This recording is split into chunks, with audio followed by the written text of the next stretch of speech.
Hi guys, I'm Abby and this is my channel. Welcome back.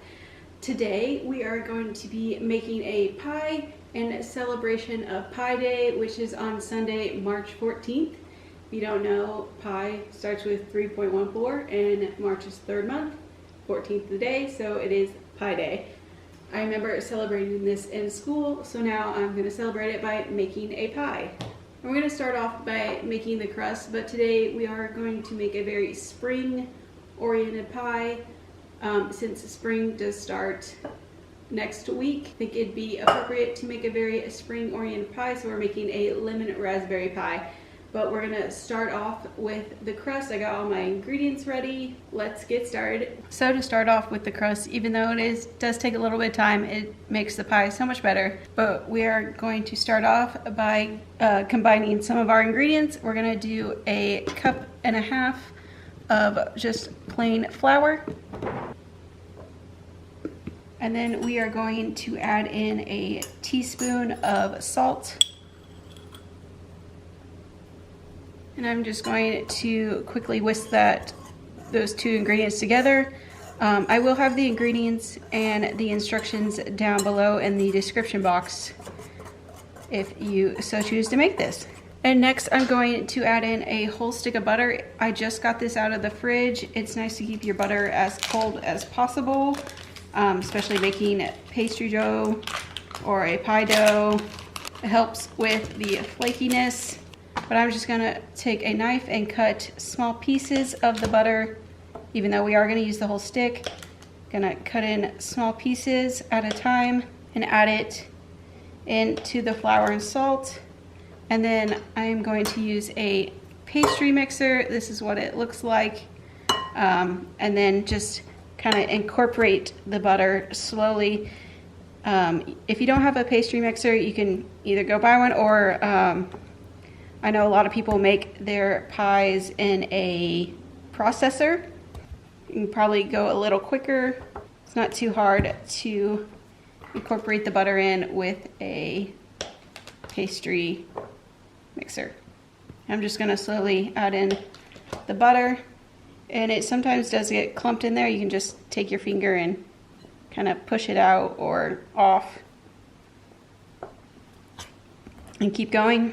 It's nice to do this in a big bowl because a smaller bowl would be a little harder. You can also do this with your hands, but it does make the butter melt a little faster, obviously, from the warmth of your hands. And sometimes that can affect the pastry. So it is better to do it with a mixer of some sort. Now that I do have all the butter in there, I am just going to continue doing this until the butter pieces are about pea size or smaller, so the biggest chunks either fall apart when I touch them or they're smaller than a pea. So now that I have the butter incorporated pretty well, I'm going to add in my liquids slowly. First I'm going to add in a teaspoon of white vinegar. And then slowly, I've just had some ice water over here, and I'm going to slowly add in a tablespoon at a time until the dough gets solid enough to roll into a ball. And like the butter, you want to keep the water as cold as possible. Just pastry and pies in general just do a little better with cold ingredients. And it really depends on kind of the dough and the butter of how many tablespoons you need. Definitely add in only one at a time and go slow. I just use a fork to kind of mix it in. You don't want your dough to be really wet at the end. You don't want it to stick to you when you touch it, but you want it to hold together. And I just like to use a fork to kind of stir it together and start piecing it together. But you can also use your hand or a whisk. I like to start off with a fork, and then I will usually change to my hands as I get closer to that dough that I want. I just add one more tablespoon of water, and I think that should be good. So now that I've got my dough form, I'm going to take some saran wrap and tightly wrap this dough.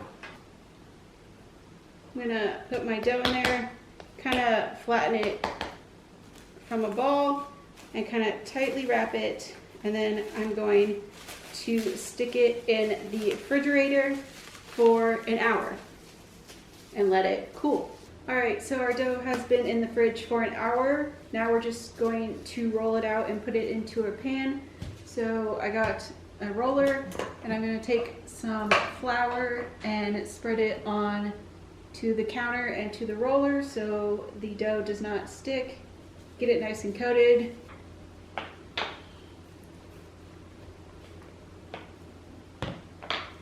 And I just have a regular 9-inch pan here for my crust. I don't really have any technique for rolling out the dough nicely. I just kind of go for it. Don't be afraid to add flour when needed. So now that I've got it rolled out big enough, I'm going to place it into my pan. Then I'm just going to adjust it where I need, kind of pat it down. You can either cut off the excess dough or just kind of, I like to just roll it, kind of form a crust and spread it out throughout the whole side. It helps to do this that I have a lot of flour on my hands, or you can just grab it from the counter here.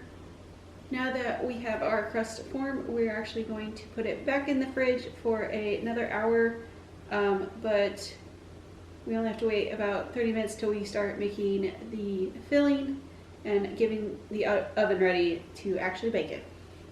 All right, so I've had my pie crust in the fridge for a while now. I had it a little under an hour, about 45 minutes, but we are just going to take a fork and poke it to let it breathe while it cooks. Don't forget to get the sides. And about 15 minutes ago, I did start heating the oven to 425 degrees Fahrenheit. But for this, we are going to line it with some wax paper. Set that in there. And then I'm going to put in these baking beads. If you don't have these baking beads to preheat or pre-cook your crust and stuff, you can also get just like a bag of beans, anything to just kind of weigh down. It helps keep the pie crust flat while it's cooking without any filling in it. So I'm just gonna pour these into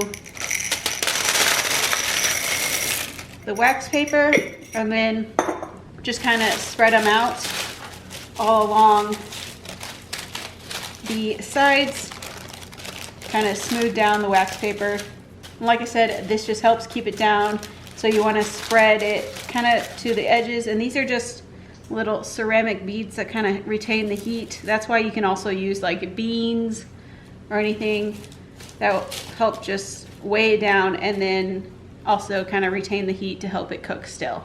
Once the oven's ready, I will put this in there for 20 minutes and then I'll take it out and remove the beads and place them into a bowl to cool down, and I will put the crust back into it without the beads and the wax paper for another 5 minutes. And then after that, we're gonna just take a nice beaten egg and brush it onto it and then put it back in the oven for about a minute to help cook that onto the crust.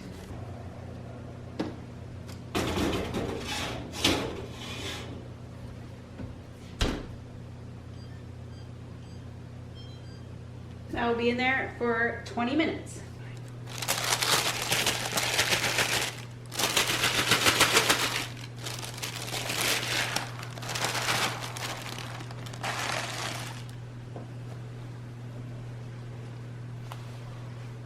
All right, so we baked it for 20 minutes with the beads in it and then 5 minutes without it.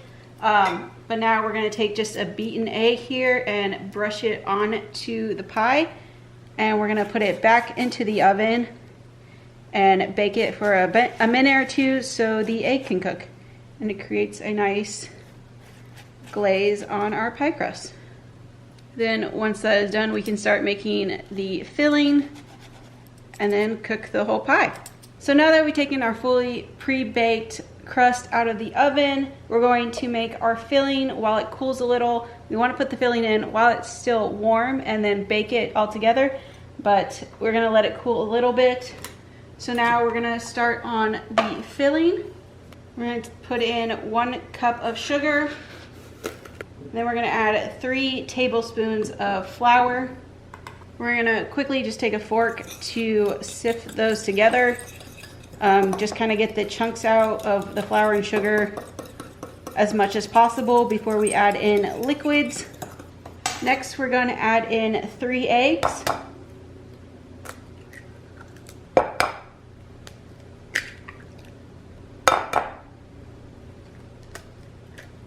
We're also going to add in a 1/2 cup of lemon juice. If you are wanting to add fresh lemon juice, I think this will equal about 4 lemons, freshly squeezed. And then we are just going to whisk that all together till it's all incorporated. So now we're just going to add this into our pre-baked pie. Careful, the pan and the crust will still be hot, but I'm gonna add in our lemon portion of our pie. And as you can see, my crust did fall a little bit, but it's fine because this won't fill up the whole thing. And next we're going to add in our raspberries. I like to add them in at the end so they don't clump together or come in weird forms. And while I was making this, I did turn the oven down to 350. But now it's ready. We're gonna put this in the oven about 30 minutes or until the center doesn't jiggle, and then it will be done and ready to take out.